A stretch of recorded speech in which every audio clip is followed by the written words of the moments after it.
boa tarde. A aula desta sexta-feira do projeto de ensino à distância para gestores públicos, o EAD, tem como palestrante o conselheiro substituto do Tribunal de Contas de Minas Gerais, Licurgo Mourão.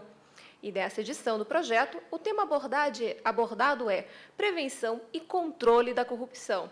Essa aula é presencial e está sendo realizada no auditório da Escola Superior de Contas, com transmissão ao vivo pelo portal do TCE e por satélite para os pontos de recepção da CECITEC, instalado nos 141 municípios do estado.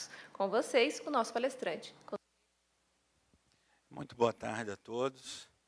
Inicialmente, eu venho agradecer mais uma vez ao convite que me foi feito pelo presidente José Carlos Novelli, para mais uma vez estar aqui, nessa acolhedora e calorosa, sem fazer trocadilho, cidade de Cuiabá.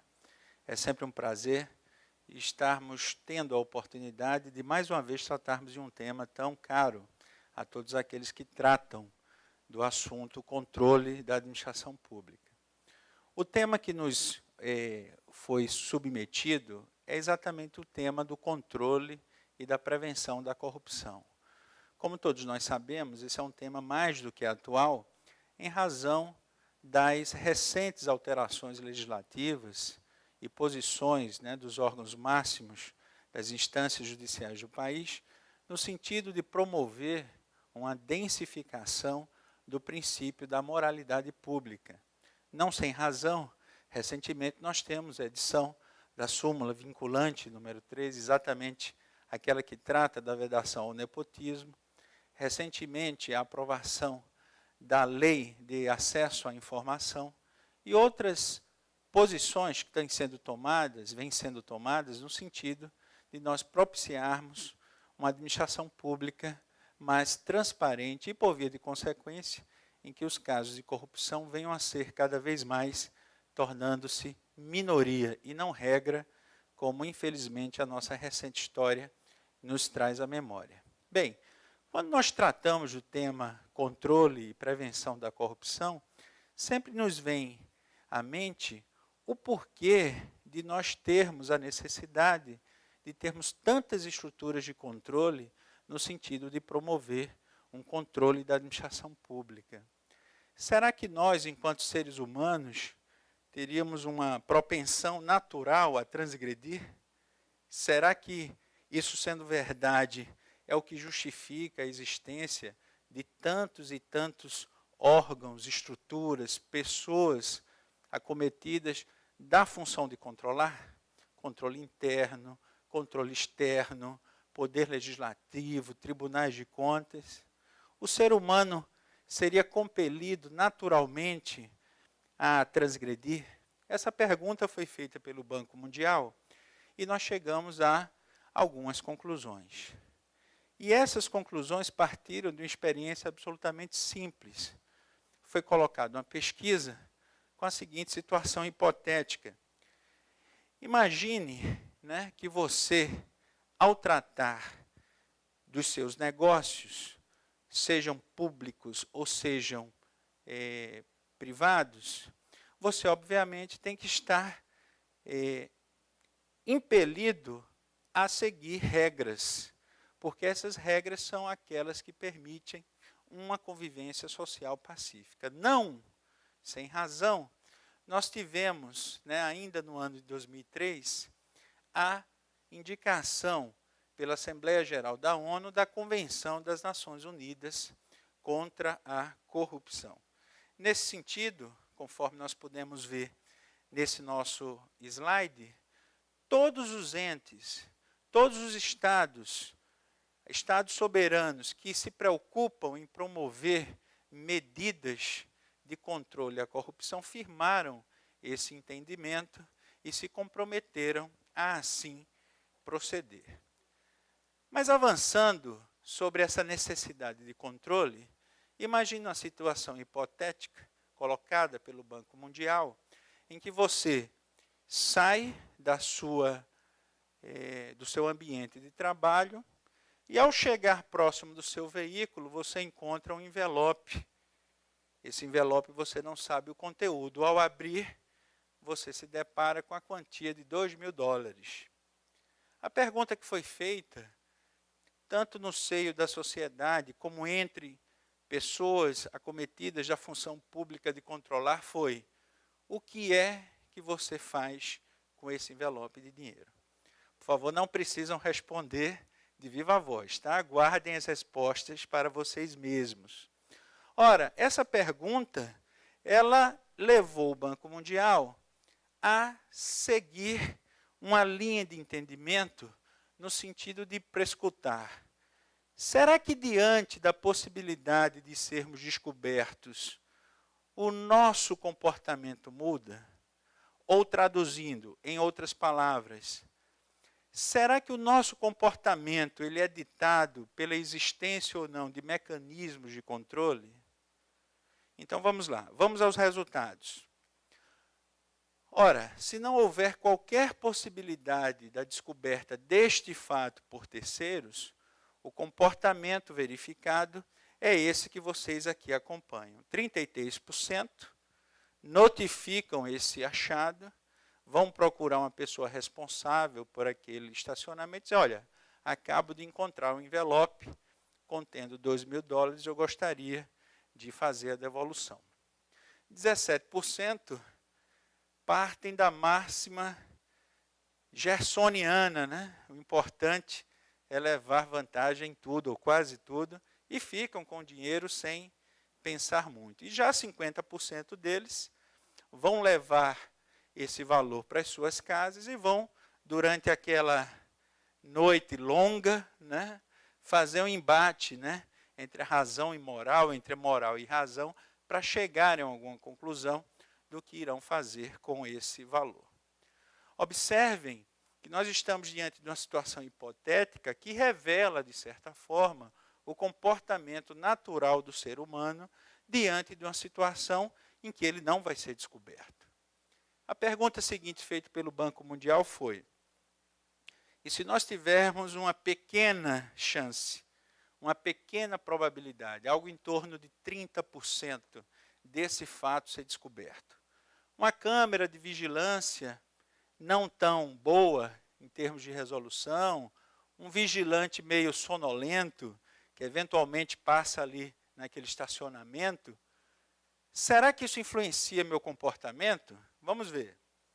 Observem que se houver só 30% de probabilidade de descoberta, há sim uma modificação muito grande no comportamento de todos nós, do homem médio. Ou seja, aqueles que notificam o achado, que são compelidos ao bom comportamento de dizer: olha, esse dinheiro não me pertence, nós temos um aumento de 124%, um aumento considerável. Em relação àqueles pretensos desonestos, né, que pela simples possibilidade de serem descobertos, o comportamento deles é modificado, verificando-se uma redução de 325%. Então, quando nós falamos de controle da corrupção, nós temos que considerar essa variável da psique humana diante das câmeras, não é? Estou vivenciando essa situação hoje, o nosso comportamento, de alguma maneira, é influenciado, nós tendemos a agir de formas diferentes.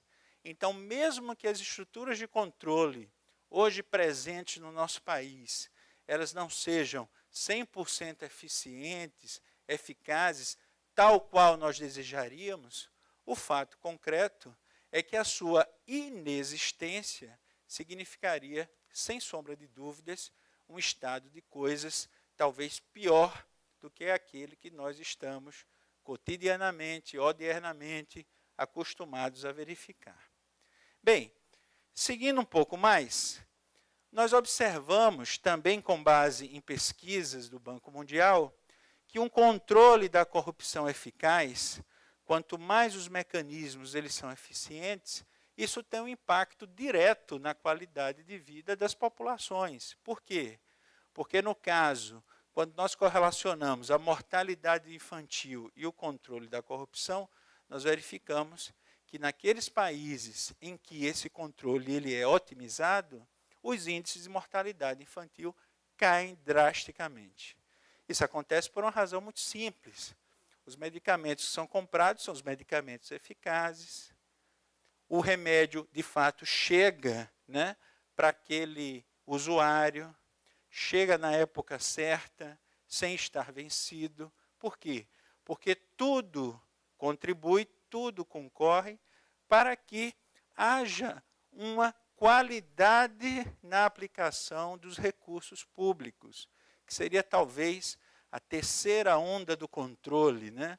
O controle que vai se preocupar muito mais com a qualidade do gasto do que simplesmente com aquele controle formal, com aquele controle meramente analítico, se as prescrições legais foram observadas ou não. Também, quando nós avançamos um pouco, falando em relação à educação, nós verificamos que quanto maior o nível de alfabetização, o nível de escolaridade da população média, melhor se observa a aplicação da lei, ou seja, a observância dos regramentos que estão a nortear o proceder humano. Por quê? Porque a pessoa se torna mais instruída, mais esclarecida, mais preocupada em agir corretamente e também de cobrar um comportamento que seja consentâneo dos seus dirigentes, dos seus legisladores, ou seja, daqueles responsáveis por tratar da coisa pública na condição de gestor. Então, é por isso que o investimento na educação, investimento esse que seja eficaz, que seja efetivo, é tão caro àqueles que querem e que pensam que a nossa sociedade possa evoluir. Esses dados também foram retirados do site do Banco Mundial. Só que nós estamos falando de pessoas normais. E hoje a ciência evolui no sentido de perceber que há pessoas tais para as quais essas normas, essas regras, esses estabelecimentos de estándares de comportamento simplesmente não valem para elas. E por que elas não valem? Será que haveria um gene da corrupção que, independentemente da pessoa ser bem nascida, ser bem criada, ter sido instruída, isso não faz efeito? Infelizmente, a resposta é sim. Estudos da psiquiatria forense têm apontado que determinadas pessoas possuem o chamado transtorno, né, transtorno da psicopatia antissocial ou da personalidade antissocial, como queira, para as quais essas pessoas não irão proceder conforme as normas, conforme os controles, conforme as regras que nós estabelecemos. Esse é um desafio que é posto para os órgãos de controle, porque nós imaginamos que o simples fato de termos, em regra, leis boas, controles eficientes, isso vai fazer com que não haja corrupção. E, infelizmente, isso não é verdade, né? Nos estudos levados a termo por essa pesquisadora, ela chegou à seguinte conclusão, conforme vocês podem acompanhar. O típico corrupto é o indivíduo que busca driblar regras em benefício próprio, né? Essa é a premissa do seu comportamento, sem levar em consideração outras coisas que não o próprio benefício. É um defeito de caráter. E, pasmem, esse defeito de caráter não tem cura. A pessoa simplesmente nasce com esse transtorno e não há possibilidade de recuperação.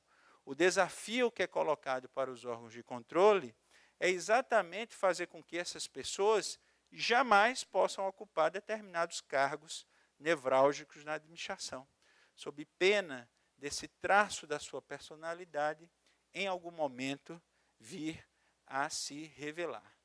Essas pessoas, elas simplesmente não têm aquele sentimento em relação ao outro. É por isso que nós vemos pessoas, não raro, falsificando medicamentos oncológicos, não é? Deixando de fornecer ou fornecer com qualidade abaixo da crítica alimentos que vão ser servidos em hospitais para crianças, porque esses sentimentos não fazem parte da sua psique. Elas não sentem, ao estarem cometendo esses atos para uma pessoa normal hediondos, como sendo nada demais, né? Por quê? Porque elas possuem falhas do desenvolvimento cerebral em áreas frontais chamadas suborbitárias, que muitas pesquisas vêm apontando, conforme vocês podem perceber, como sendo as regiões responsáveis pela formação do senso ético.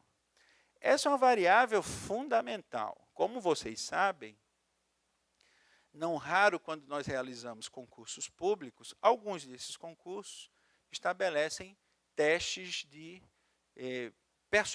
personalidade, né? Testes psicotécnicos, muito polêmicos, né? Muitas vezes os concursos não conseguem avançar, porque para alguns estaríamos adentrando numa área meio que subjetiva de analisar o futuro comportamento humano. É bem verdade que a nossa ciência ainda não evoluiu para tanto, mas já há estudos, né, no âmbito da academia, normalmente nas casas das ciências médicas, no sentido de, através de exames de imagem, podermos identificar pessoas que possam apresentar esse traço de psicopatia. Ou seja, pessoal, esse portador tem plena natureza, melhor dizendo, plena consciência da natureza criminosa e funesta dos seus atos, mas simplesmente ele não apresenta remorso ou hesitação. Havendo a possibilidade, ele vai transgredir, ele vai fraudar uma licitação, ele vai promover atos que são lesivos ao patrimônio, porque é a sua forma de ser. Essas pessoas, elas vão ter que, no momento adequado, serem objeto do controle, no sentido de não apresentarem as credenciais necessárias para proverem alguns cargos, para exercerem algumas funções nevrálgicas na administração pública do futuro, né? De certa forma, o Brasil avançou um pouco nesse sentido, né? Recentemente, nós tivemos a aprovação da lei da ficha limpa, que é, de certa forma, uma demonstração, né, de que o Estado brasileiro não admite mais determinados comportamentos para aqueles que pretendem exercer alguns cargos públicos. Obviamente que hoje não existe um teste que permita identificar esse traço previamente, antes do prejuízo, antes da transgressão ocorrer. Quiçá, né, no desenvolvimento humano, dentro de algumas décadas, nós podermos verificarmos essa realidade. Segundo a pesquisadora, essas palavras são dela, para ele vale o dane-se o resto. Na linguagem popular, é safadeza mesmo, oportunismo, falta de moral, ética e escrúpulos. Este indivíduo é normalmente e constantemente atraído para situações em que se conhecem possibilidades de obtenção de vantagens diversas com facilidade. Ora, diante desse estado de coisas, nós verificamos que prevenir e controlar a corrupção é mais complexo do que a gente imagina. Em tese, nós somos levados a perceber que a simples existência de normas, regulamentos e de fiscais para verificar o cumprimento ou não dessas normas, desses regulamentos, isso seria suficiente para que nós tivéssemos menores índices de corrupção. O desafio talvez seja um pouco mais abrangente. Nós agora começamos a falar um pouco dessa percepção da corrupção enquanto um problema em escala global. Daqui a um pouco nós vamos ver um slide em que isso é demonstrado de uma maneira muito clara. Mas para que nós possamos ter uma base equânime, digamos assim, de entendimento, é importante que nós definamos o que é entendido na comunidade internacional como sendo um ato de corrupção. Porque vocês vão de convir que em algumas culturas, e culturas até avançadas, determinados atos que poderiam parecer atos de corrupção, de fato não são. Vejam que coisa interessante, eu tive a oportunidade de verificar lá nos Estados Unidos. Lá a legislação permite que qualquer um do povo interessado em que o Estado haja de forma mais célere, ele pode incentivar através de um pagamento de dinheiro, em dinheiro, que o Estado me dê uma resposta mais rápida. Então imagine um construtor que pretenda fazer com que o licenciamento de uma determinada obra saia para ele, segundo todos os estándares legais, em 30 dias, quando o padrão do órgão é liberar aquela licença em 60 dias, por exemplo. O interessado, o particular, ele pode incentivar, através de um pagamento em dinheiro, que o órgão se organize de tal forma a fornecer aquela licença em 30 dias, e isso não é considerado, dentro da cultura norte-americana, como sendo um ato de corrupção. Pelo contrário, simplesmente você está incentivando, você está estimulando que o Estado seja mais eficiente. Então, nesse sentido, é importante nós fecharmos esse conceito. Sendo assim, corrupção, segundo as leis internacionais, será sempre, conforme vocês podem acompanhar, a oferta, promessa, doação ou a autorização da doação de qualquer coisa de valor. Não necessariamente dinheiro, né? Você pode fazer com que a pessoa esteja compelida a lhe ajudar, a lhe propiciar algum ganho de maneira irregular, simplesmente pela oferta de algo que a ela seja sedutor, sem que necessariamente isso implique algo que seja monetariamente valorável, né? Então imaginemos que a pessoa tem um desejo muito grande, mas fantástico, de ser convidada para determinado evento, né? A pessoa que você está querendo seduzir no sentido da corrupção. Isso não necessariamente vai envolver um desembolso financeiro, né? Mas você vai, através do oferecimento, né, dessa vantagem, desse valor, que não necessariamente é um valor financeiro, proporcionar uma indução do seu agir.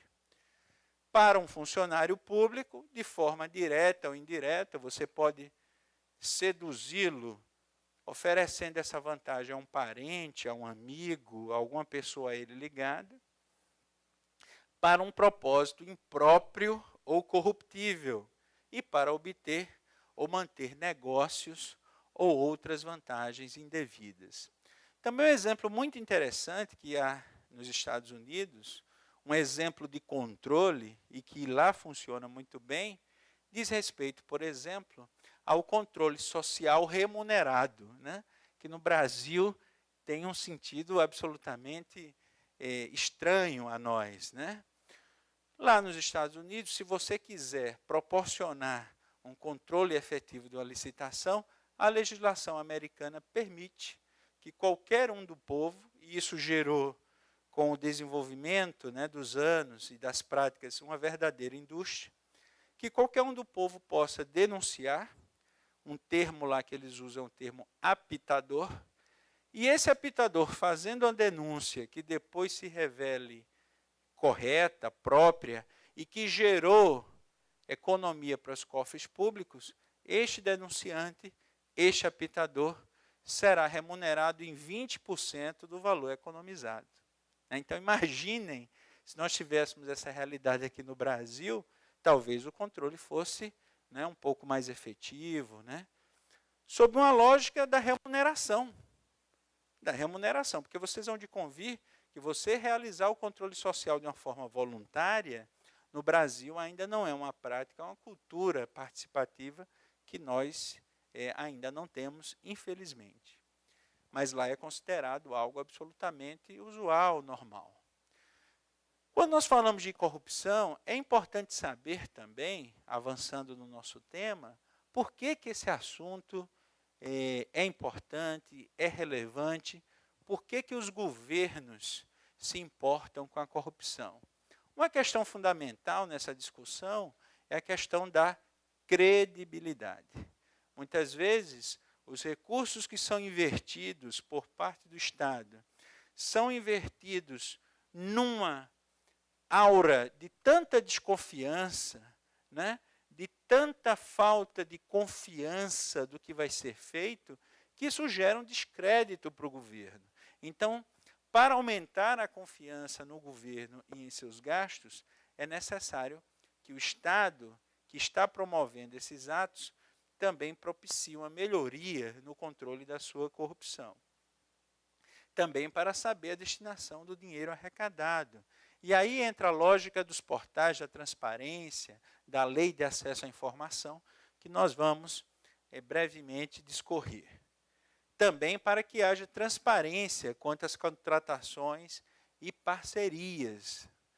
Eu lembro-me muito bem, ainda na década de 80, quando fazia os primeiros concursos públicos, que era quase que uma loteria, né? Você era compelido, fazendo um paralelo com as contratações de bens e serviços, você era compelido a fazer a inscrição no concurso, comparecer no dia da prova e torcer, quase que torcer, era quase que um jogo de azar, para que o seu nome estivesse naquela lista de aprovados.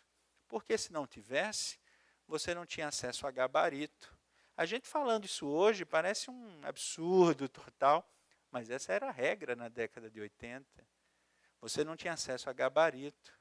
Você não tinha acesso, por exemplo, ao que você escreveu na sua prova subjetiva, né? Hoje é possível, através da internet, você baixar ali a sua prova escaneada.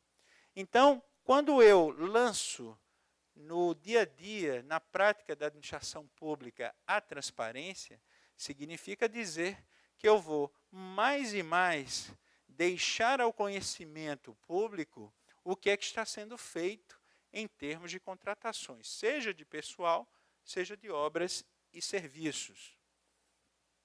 Também outra preocupação que leva os governos a se preocupar com o assunto, a necessidade de controlar o que é que ocorre em termos de impropriedade nos gastos com bens e serviços. Muitas vezes o gestor está imbuído de todas e melhores intenções em relação ao gasto. Mas o que acontece, né, na ponta, onde o gasto de fato está sendo realizado, muitas vezes foge ao controle do gestor. E, por último, para que não ocorra desperdício de recursos. Este é o lado do governo, aquilo que o compele a se preocupar com o assunto controle da corrupção. Mas por parte também das empresas, que são fornecedoras, seja de bens, seja de serviços da administração pública, o controle da corrupção é uma preocupação constante. Vamos ver por quê. Por que que os contratados devem se importar com a corrupção? Primeiro, para que haja uma proteção, conforme vocês podem acompanhar, contra pessoas e empresas que representem risco negocial, ou seja, cujas práticas de mercado, cujas práticas de negócio são práticas absolutamente predatórias. Não há espaço para uma livre concorrência. E é claro que quando as empresas se veem muitas vezes em esquemas de corrupção, seja voluntária, seja involuntariamente, elas estão sim sujeitas à aplicação de penalidades criminais, da aplicação de multas contratuais e também, muitas vezes, a suspensão dos contratos e a sua exclusão do rol daquelas empresas habilitadas a contratar com o governo. Recentemente, né, nós temos acompanhado isso no nosso país em relação a uma empresa de construção enorme, né, com vários contratos junto ao governo, e que, em razão do governo federal, e que, em razão dessas denúncias, né, se viu absolutamente alijada e com sua credibilidade completamente arrasada em relação a esses fatos. Ou seja, há uma consequência muito séria em relação a essas empresas, em relação a possíveis casos de corrupção. Perda de confiança pública, perda da sua reputação e perda de novas oportunidades de negócio. Ou seja, a corrupção não é um bom negócio para aquelas empresas que, parafraseando, né, um gestor que recentemente esteve numa comissão parlamentar de inquérito, caso seja filmado, né? Caso seja pego. Porque é bem verdade que a corrupção é um jogo quase que de azar. Até o momento em que estiver funcionando, é um excelente negócio para aqueles que assim pensam. Mas é fato que nós temos, hoje, uma postura um pouco diferente em relação a um ambiente de negócios até algumas décadas atrás, inclusive em função da atualização, da modernização da nossa legislação. Ou seja, praticar atos de corrupção representa um risco também para os contratados. Por quê? Porque você quase que estabelece a corrupção como sendo a ética do mercado. E nessa ética do mercado, em que a corrupção é o fio condutor, de fato, as melhores práticas negociais não estarão presentes. Sempre prevalecerá a lei do mais forte, né? Aquele que oferece a maior propina, aquele que oferece a maior vantagem devida, e isso, obviamente, vai se refletir na sociedade como um todo, partindo-se do pressuposto que mais recursos serão despendidos, muitas vezes para se adquirir bens e serviços que não sejam de boa qualidade.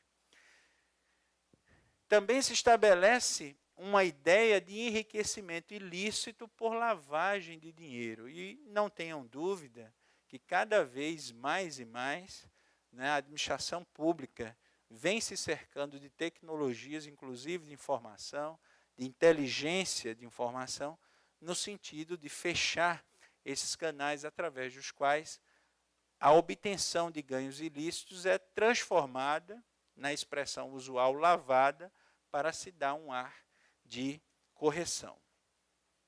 Também há um outro risco, que é o dano ao erário, né, que se estabelece. Por quê?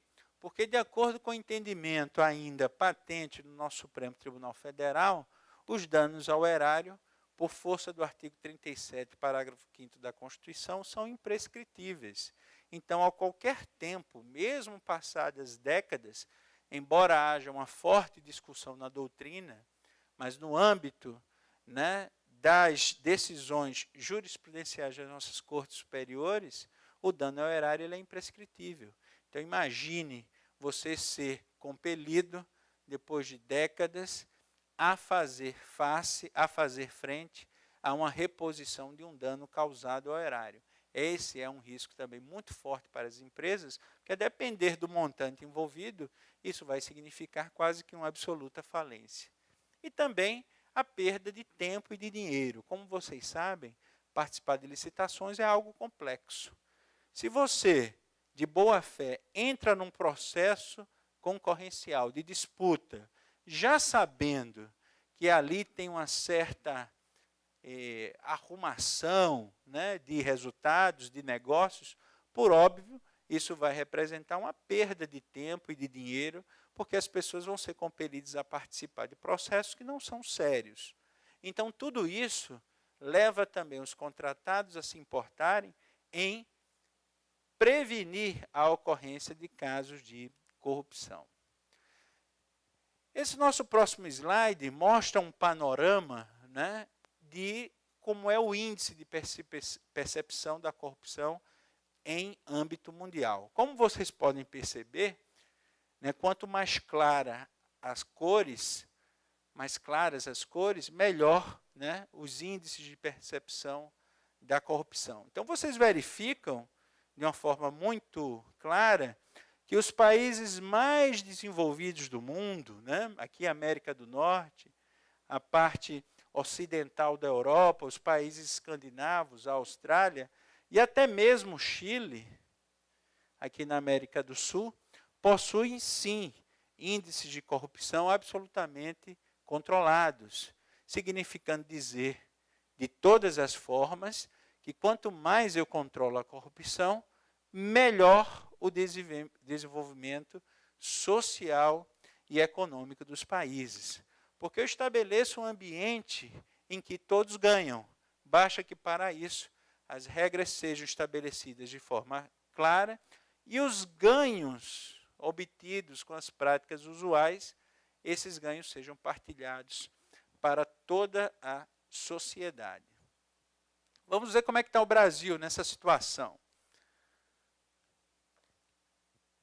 A escala, né, em termos de percepção da corrupção, vai de 1 a 10. Né? Quanto menor o índice, mais clara a percepção de corrupção de uma forma geral.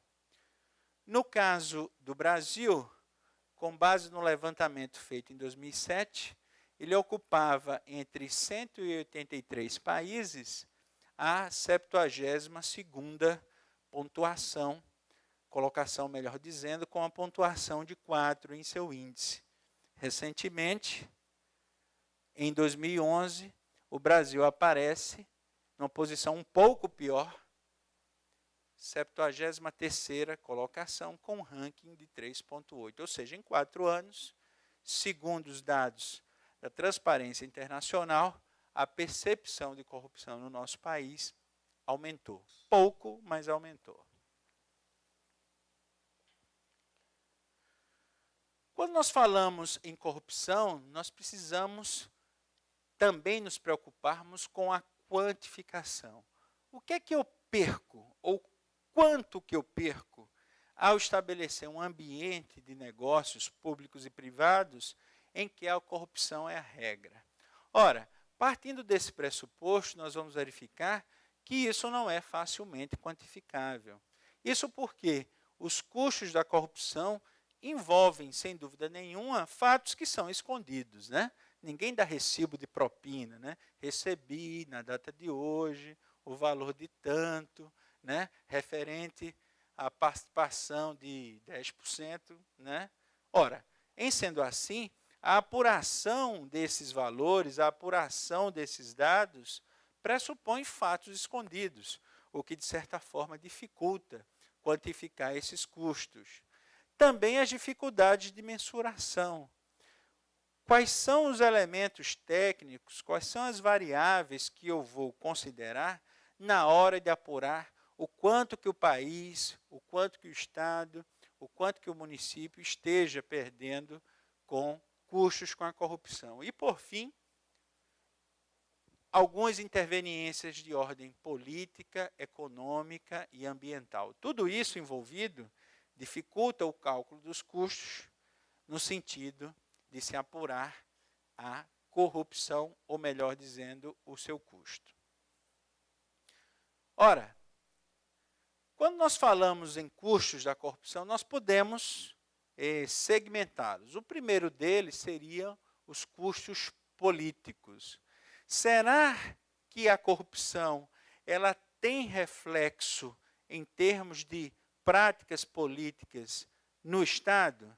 Ora, se eu tenho um sistema político que é baseado na confiança, significa dizer que os gestores estão legitimados a desenvolver aquelas ações governamentais, a alocar recursos nos programas específicos para gerir aqueles recursos que são colocados sob a sua confiança.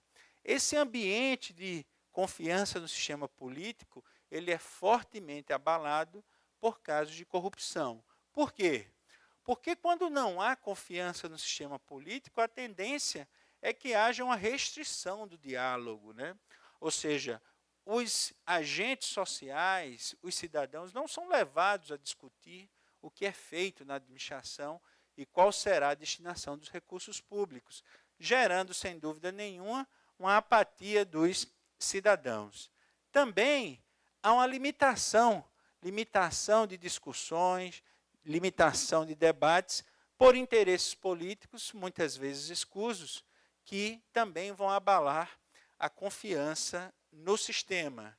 E, por fim, uma frustração dos ideais éticos, tudo isso gerando um efeito jurídico de nós termos uma confiança no sistema político absolutamente abalada. Também nós podemos considerar custos econômicos da corrupção, né?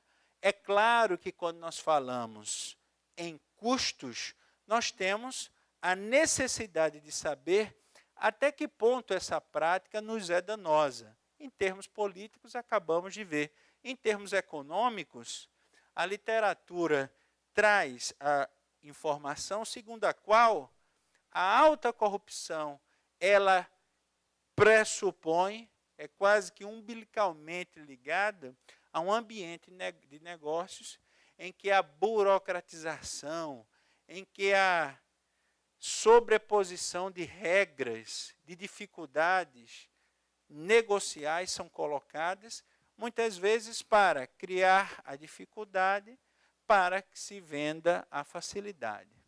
Um dado que pode nos trazer, de certa forma, uma inferência sobre isso, é o tempo que é levado, em média, nos países desenvolvidos, para que uma empresa possa ser constituída e começar a operar regularmente. Em média, nos países desenvolvidos, isso leva pouco mais de 24 horas. Né? Você, com a documentação em ordem, você é capaz de abrir a sua empresa e começar a operar em 24 horas. Há países que isso chega até a uma fração de 24 horas.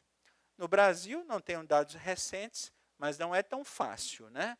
Alguns de vocês talvez possam ter esse dado. Mas mais difícil que abrir é fechar. Né? A burocracia envolvida, quando você quer encerrar um negócio aberto, realmente causa, sem dúvida nenhuma, de acordo com a literatura, um ambiente propício a práticas corruptas. Também, quando eu tenho corrupção no ambiente de custo econômico, significa dizer que eu vou começar a gerar distorção das funções de mercado. O mercado, como vocês sabem, né, pessoal, ele se regula muitas vezes, ou quase todas as vezes, pela velha e boa lei da oferta e da procura. Mas quando o fator norteador dos negócios estabelecidos não são as práticas usuais de mercado, nós vamos ver o quê? Vamos ver aquisições desnecessárias, né? Obras, muitas vezes, também desnecessárias ou em custos absolutamente exorbitantes, fora da realidade, né, daquele ente federativo, ou seja, práticas corruptas também levarão às distorções nas funções de mercado. Por último, como nós acabamos de ver no slide anterior, a corrupção é, sem dúvida, um fator de baixo crescimento econômico. Simplesmente porque aqueles ganhos auferidos de maneira indevida, eles raramente serão revertidos em benefícios, reinvestidos naquele próprio ente federativo. Normalmente, esses valores são direcionados a paraísos fiscais, né? Onde é mais difícil que haja um rastreamento. E, por fim, agora sim, em termos de custos econômicos, o Banco Mundial projeta um gasto, uma perda, melhor dizendo, de algo em torno de 80 bilhões de dólares anuais, só com práticas corruptas. Valores esses que, se revertidos de uma forma correta, poderia sim contribuir de uma forma muito incisiva para a consecução de várias práticas, até no sentido humanitário, de se recuperar situações nas quais o Estado vem falhando de forma diuturna, tais como abastecimento de água. Né? Esse é um dado que vem a ser relevado, notadamente porque o abastecimento é uma obra, o saneamento, que não aparece tanto para a população. Né? Então, esses custos envolvidos em termos de corrupção significa dizer que poderiam sim estar sendo carreados para a consecução de vários dos problemas para os quais, não raro, nós ouvimos falar que não há recursos disponíveis.